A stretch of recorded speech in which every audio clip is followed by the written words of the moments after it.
And welcome back to the Financially Simple Experience. So, friends, I'm honored and privileged to have Mr. Jonathan Addington with me today in studio. How are you, brother? I am doing great. How are you, Justin? Man, I'm greatly blessed and highly favored. I am. But It's always a great answer. You know that about me. So, Yes, sir. Jonathan Addington is are you the founder? I am, yes, sir. The founder, president, CEO? Yeah, all of those all things. All that, cheap yeah. bottle washer as well? As needed. As yes, needed.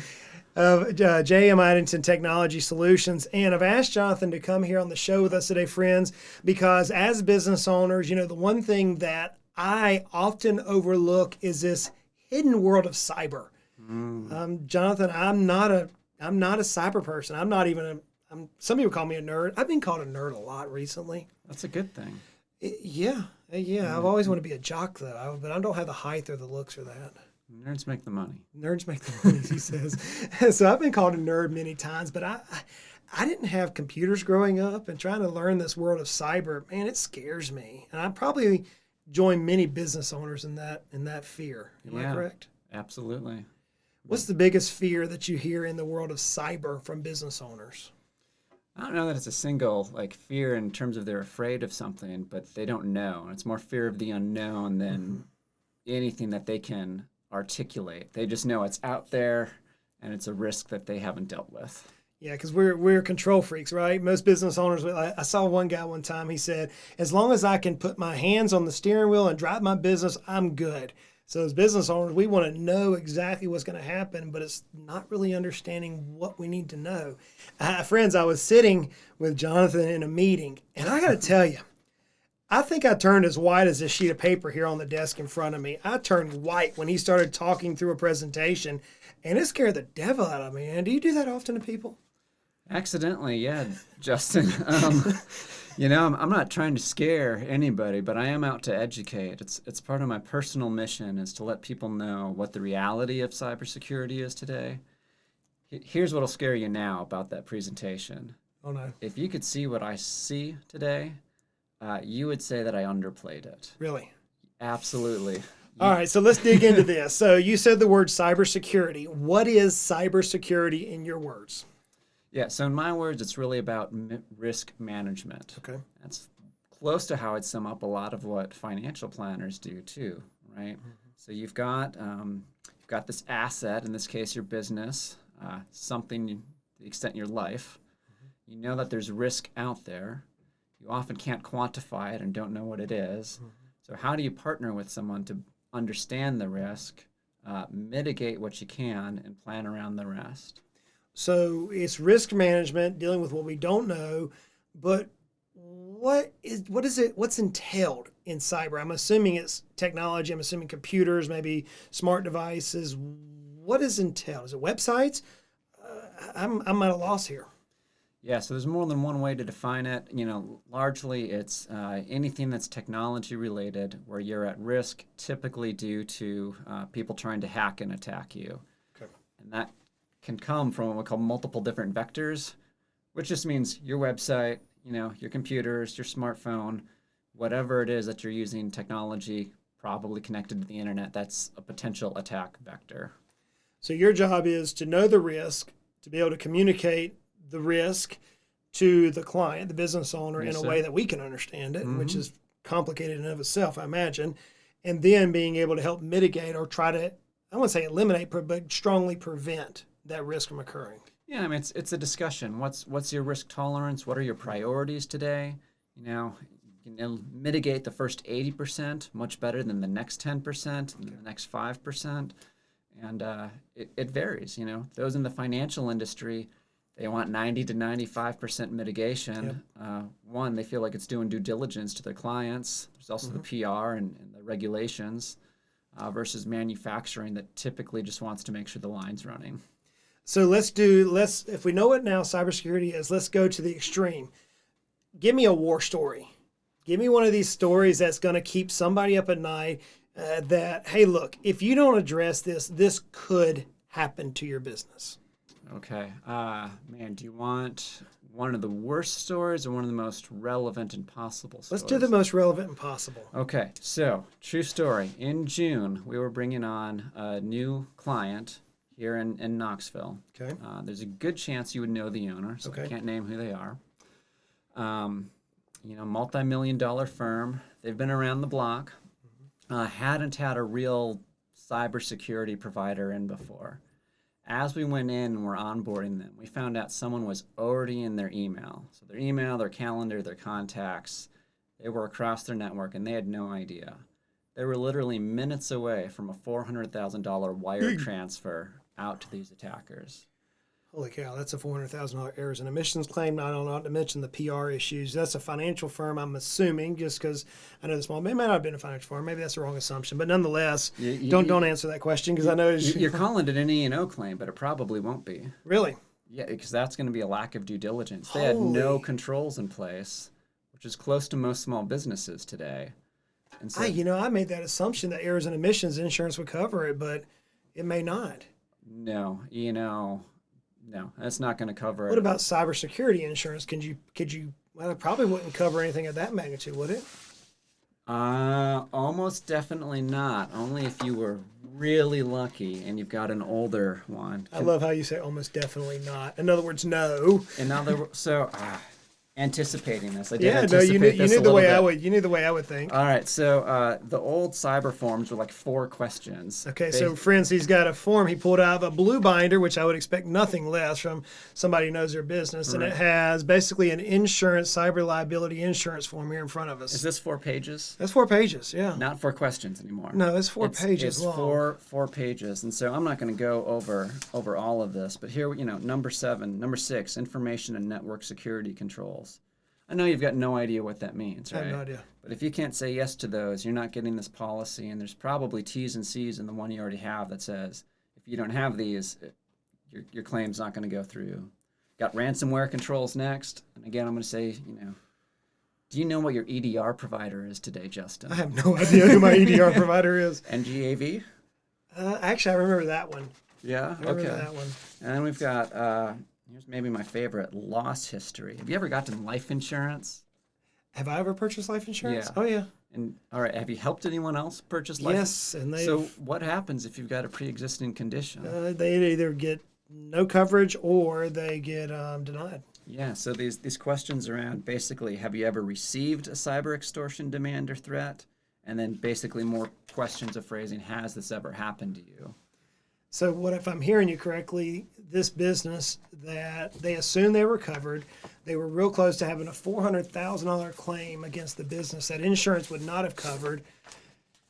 How do they pay for that? I mean, is it like a ransomware type system where they're going to shut the business down until they get $400,000, or what happens there? I mean, if it was a wire transfer going out, in this case, it means they had $400,000 in their account, and once it's gone, it's gone. Their operating account would have just taken a big hit. That's right. And then they would have had some disruption in their business. Wow. Some disruption. Some disruption. That's a nice way of putting it, Lost right? $400,000 on Tuesday. A little bit of disruption. A little bit of disruption. Right. The business owner might not have slept that night very well. Yeah, wow. So that's cybersecurity. So you're coming in. That is a true story here in Knoxville 3 months ago, and not an abnormal one. All right. That is why this insurance application today, Justin, is 4 pages long. And that's what you don't see as business owners, all right? Because no one wants to raise their hand and say, hey, guess what? I sent out the $400,000 transfer. Mm-hmm. So as a cybersecurity provider, I get to see it. I can trade war stories, but I can't post on LinkedIn. Right. You would not believe what happened to Justin. Exactly right. Exactly right. Wow, so a war story. So that could happen to anybody, not just anybody that has $400,000. So and it does. It's possible then that hackers, is that the term you would use for that? Hackers, attackers, you might say threat actors if you want to sound kind of geeky about it. So let's say hackers, bad guys. The bad guys. I love that one. That's South Georgia terminology there. You sound like you grew up on a dirt road like me. So bad guys could get into our business and they could just be sitting for the proper time to spring their evil plan on us, right? It's like, what is that? The old Peaky in the Brain, what we can do today, Brain, take over the world, Mm-hmm. They're waiting for that. I love that. I know, seriously. I mean, that's the kids, they don't know what they're missing. No. It's a great commercial. Hey, friends, those of you out there in the podcast world, do us a favor. Drop us a line on social media. You go to Financially Simple and let me know your most favorite cartoon, okay? Your favorite cartoon growing up was? Man, Pinky and the Brain's probably. Pinky the Brain? I have the T-shirt as an adult. Really? Yeah. So mine was G.I. Joe. I love G.I. Joe. Knowing is half the battle. That's right. See, that goes back to what you were saying earlier. Story. Yeah. No, sorry. Get back online. So we have cybersecurity. Cybersecurity is trying to prevent the bad guys from getting into our business and laying traps that are ultimately going to cost us money, clients, time.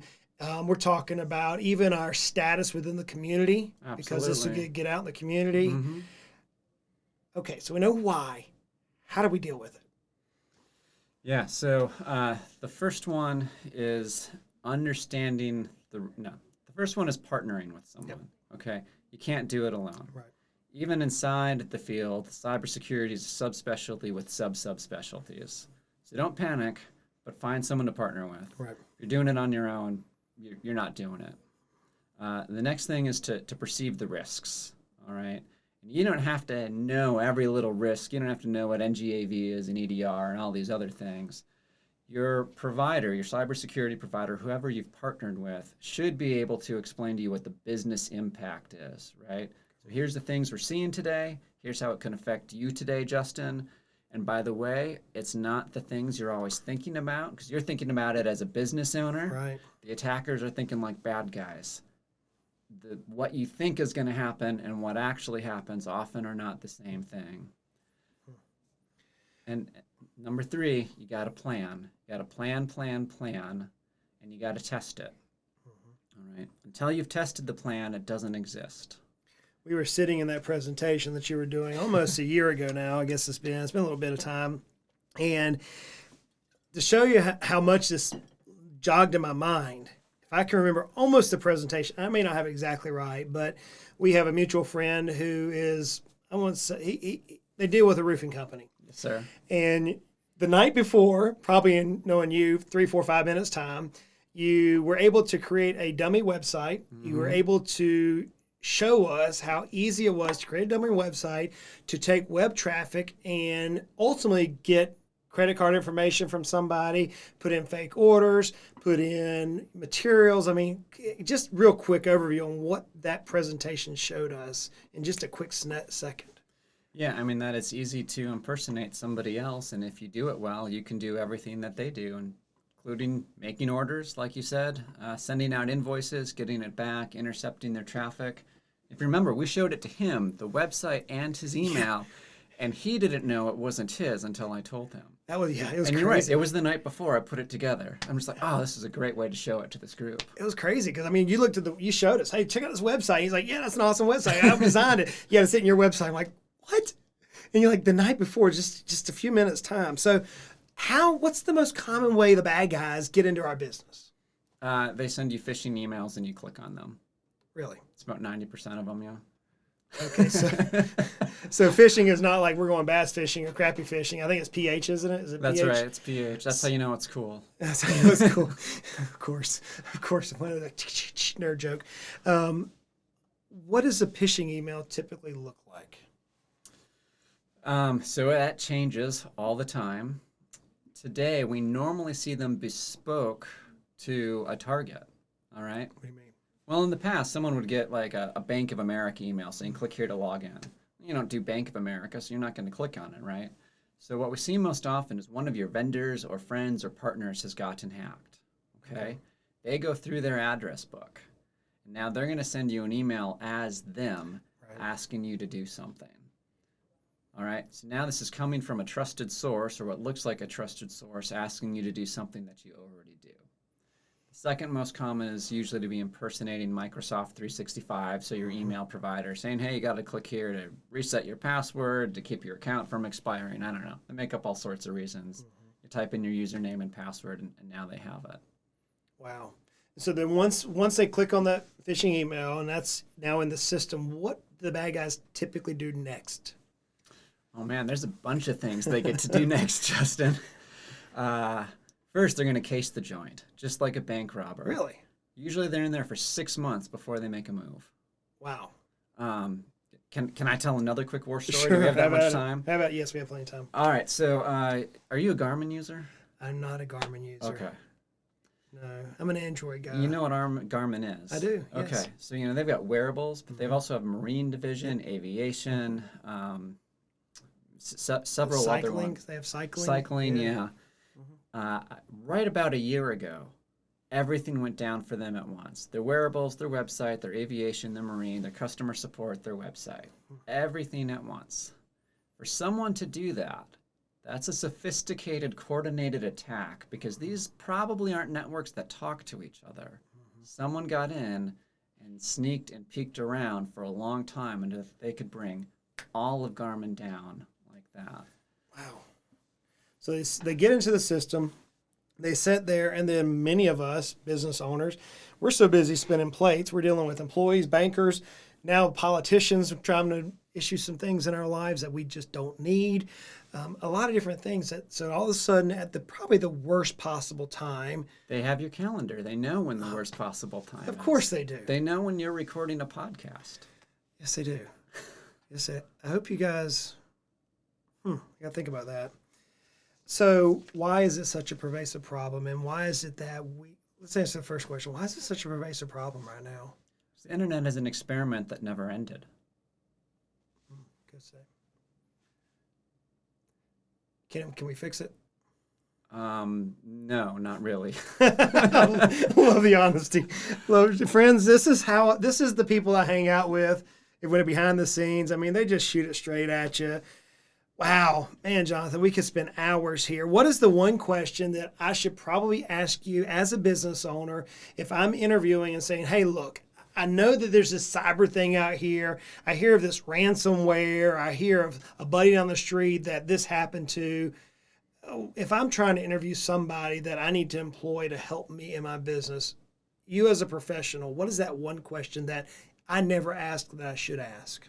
You mean in terms of potential providers? Yeah, in terms of a provider, someone like you coming in to help me and my company. I would just ask them about their track record. Can you track that? They can. Really? Yeah. How many of their clients have experienced ransomware or another type of attack? Is that the most popular type of attack, is ransomware these days? Yeah, by far. I heard an insurance agent the other day. I was on somewhere, I forget where it was, and they were talking about cybersecurity policies.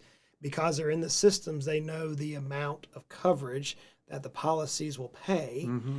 And so their demands almost equal to the penny the amount of coverage that the policy will pay. That's pretty common, because they're in the system. And now it's created, the insurance companies can't figure out how to unwind the ball that they've created. Are you seeing any of that as well? I mean, that's the 4-page application. Yeah, and so they're trying to push it back to the business owner then. I mean, I think that's the right thing to do. Is the business owner didn't pay attention to the risk before because they knew the insurance company would bail them out. But you don't do that with your E&O. No. You don't do that with anything else and say, well, the insurance will pay for it. But somehow as business owners, we got lazy and decided we could do that with cybersecurity and say, instead of preventing any of these problems, we're just going to wait for the insurance company. Yeah. Can you imagine if you drove your car that way? It's okay to get in a wreck. I know some people who do that. I passed one on the interstate this morning. I was like, whoa, dude. There's a couple of them around here. Yeah, there's a couple of them. You know, and friends, what I want to impress upon you is we could dive into the weeds really fast on this type of topic, as you might imagine. I mean, I have a hard enough time figuring out how my Android phone works, much less an iPhone, much less a computer. You know, I'm too busy working out tax code or trying to drive value in companies. You know, one of the things that I'm sitting here as I'm listening to you saying in my own mind as a business owner, if a risk like this were to occur, if I were to have a claim, or if I were to have some sort of violation, an attack, man, it would crucify the value of my company. It may not directly affect it, but it's going to set me back a period of time trying to recover. I mean, I think we're going too far down the scary track. All right. Really? Now you're right that these things can happen, but if I were to hand you my portfolio, right, even in a bear market, should I have reason to fear that it's going to go to zero? No, good point. I mean, I can tell you what my risk tolerance, what my goals are, right? And you know how to balance that portfolio in a way to either mitigate risk or to have more risk and aim for growth.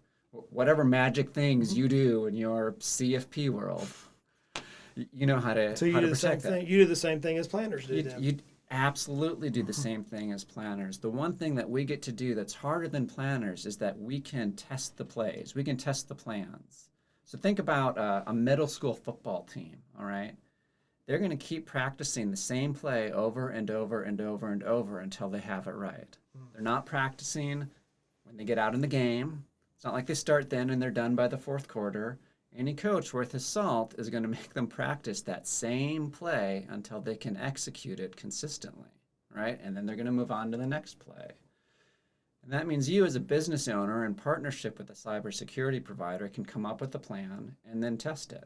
You're going to find holes and you test it again and you test it again until you're performing at an appropriate level. So it doesn't have to be scary. You have to plan for it. So now I know one of your particular company's expertise is working in the financial space. Yes. And that seems to be where you have built a name for your particular company, and the team that you work with is working with companies in the RIA space. Mm-hmm. Yes, sir. I know that in the financially simple world, there's about 2,500 to 3,000 financial advisors who are RIAs that listen to just about every podcast. Mm-hmm. We have their information. We can see it. So just like the bad guys, we can see your information for those that listen to it. How much should a business owner budget toward hiring an expert in this space? You know, as a business owner, excuse me, I know how much money I need to allocate to my accountants. I know how much to the insurance agent. I know how much to the attorney. Hopefully we don't use that one too much. I know how much to budget, but whenever I first started dealing with the world of cyber, it was unknown to me.